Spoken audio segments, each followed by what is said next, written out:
Oui, donc en fait, je disais qu'on n'avait aucun lien avec, du côté germain, parce que ma première origine, c'est quand même l'Allemagne, avec les nazis. Alors c'est relatif parce que, j'espère que YouTube me permettra de le dire quand même. Il s'agit de l'histoire, hein. Heu, En fait, dans la famille très, très éloignée, c'est-à-dire, je sais plus tant de, la tante de ma grand-mère ou quelque chose comme ça, je crois, s'est mariée avec un SS. Voilà. Bon, voilà. Euh,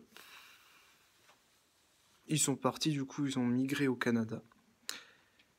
Après, je dirais pas où pour deux raisons. Parce que déjà, je ne le sais pas. Et puis, deuxièmement, j'ai pas envie non plus de rajouter un truc. Je veux dire, voilà, c'est ça. J'ai pas envie de rajouter un truc où les gens vont se sentir concernés et c'est pas la peine, quoi. La Seconde Guerre mondiale est une histoire finie. En revanche, c'est vrai qu'aujourd'hui, on a toujours ces problèmes d'euthanasie qui reviennent, d'eugénisme, où on tue des gens en fonction de critères spécifiques, alors qu'ils soient vieux, atteints du corona ou je ne sais trop quoi. On a utilisé l'euthanasie, qui a été inventée justement par les nazis. Et ça, c'est un problème parce que on rentre dans une société où on est passé d'un idéal dans lequel tous les humains sont libres et égaux en droit, à une sorte d'idéal bancaire dans lequel finalement les plus riches s'en sortent le mieux. Et donc le problème, il est là. Hein, on est dans l'eugénisme pur et dur. C'est du fascisme, c'est une dictature. Et au-delà de ça, personne ne dit rien, quoi. Je veux dire. Alors après, on encense les Allemands en disant c'est très bien, ils obéissent aux ordres. Ah bah c'est bizarre parce que jusqu'à présent, ça leur avait pas été cité comme un compliment, ça. Et c'est pour ça que ça m'énerve, parce que moi je suis d'origine allemande et c'est vrai que je vois l'Allemagne telle qu'elle est, quoi. C'est-à-dire avec des gens très gentils, qui comprennent ce qu'est la Shoah et tout, et en même temps qui assument quelque part le problème de leur histoire, et non pas forcément de leur famille en tant que telle, mais de leur histoire.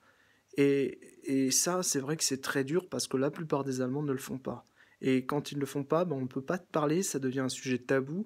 Et en général, les Allemands intelligents considèrent ça effectivement comme important, alors que les Allemands non intelligents, j'ai envie de dire, excusez-moi du peu, je vais peut-être être méchant, mais les trois quarts des Allemands considèrent pas ça comme important. Et donc du coup, on se tait sur la Deuxième Guerre mondiale, et donc sur YouTube, il y a une censure énorme là-dessus, alors que c'est très important, non pas de savoir forcément tout ce qu'on n'a pas à savoir, mais dans notre histoire personnelle, c'est quand même bien de se remettre en question par moment. Donc voilà. C'était mon petit coup de gueule parce que je trouve que oui, il y a un tabou, on n'a pas le droit de parler de certaines choses, et c'est dérangeant parce que, bon, on l'a vu avec du Donim Balambala de manière différente, il est vrai. Avec moi, c'est plutôt historique. Quand je parle de la Deuxième Guerre mondiale, c'est plus pour en parler au sens de dans quel camp se serait-on situé si on avait été à la place des gens qui soient nazis, qui soient allemands, qui soient handicapés, qui soient... Je veux dire, mettez-vous à la place de tout le monde, vous verrez très vite où est la problématique dans la gestion de l'humanité. Et les banques, elles jouent très bien sur ce tableau, c'est-à-dire que pour les banques, tu n'es qu'un numéro, tu n'es qu'un chiffre. C'est pour ça que j'exècre un peu ce système quand même. Et je vais vous dire franchement, au-delà du capitalisme, hein, j'exècre toute forme de système qui est oppressant, qui empêche les artistes de s'exprimer, surtout quand on pense que les artistes ne vont pas forcément s'exprimer contre quelqu'un, parce que c'est très différent quand même. Moi, je vais m'exprimer contre quelqu'un, mais je vais pas lui faire une caricature. Enfin, on pourrait, hein, des fois. Mais je veux dire, quand on sait qu'on peut blesser quelqu'un, on prend des pincettes. Et c'est le cas pour n'importe quel peuple et pour n'importe quelle religion. Mais bon, après, c'est vrai qu'avec certaines religions d'origine maçonnique, je me suis pas gêné pour leur rentrer dedans parce que j'estime que, étant donné qu'il s'agit d'une religion maçonnique, c'est une religion, j'allais dire fake. Pour moi, ça sonne comme du faux, quoi. Mais tout en respectant les personnes en tant que telles, puisque dans chaque religion, dans chaque non-religion aussi, vous trouverez des gens qui, suivant en fait leur intérêt personnel du moment, ça m'est arrivé d'être très agressif envers certaines communautés.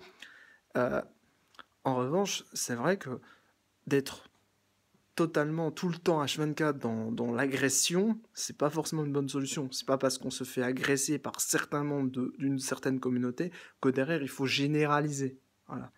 Mais c'est pour ça que, à chaque fois, surtout, en fait, je pourrais pas dire que je suis raciste, en fait, pour ce fait. Je suis même antiraciste, profondément.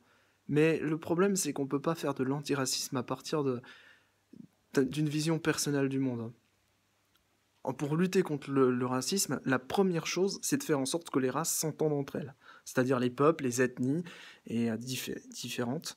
Et c'est pas valable pour tout le monde, et tout le monde n'a pas l'état d'esprit qu'il faut pour ça. Alors déjà, ça peut dépendre de la saison, on va dire, parce que moi, j'avais des saisons dans lesquelles c'était pas possible, et ça peut dépendre aussi pas mal de de l'état d'esprit de la personne, c'est-à-dire de sa pathologie, de l'état psychique dans lequel elle est, mais aussi surtout de sa personnalité.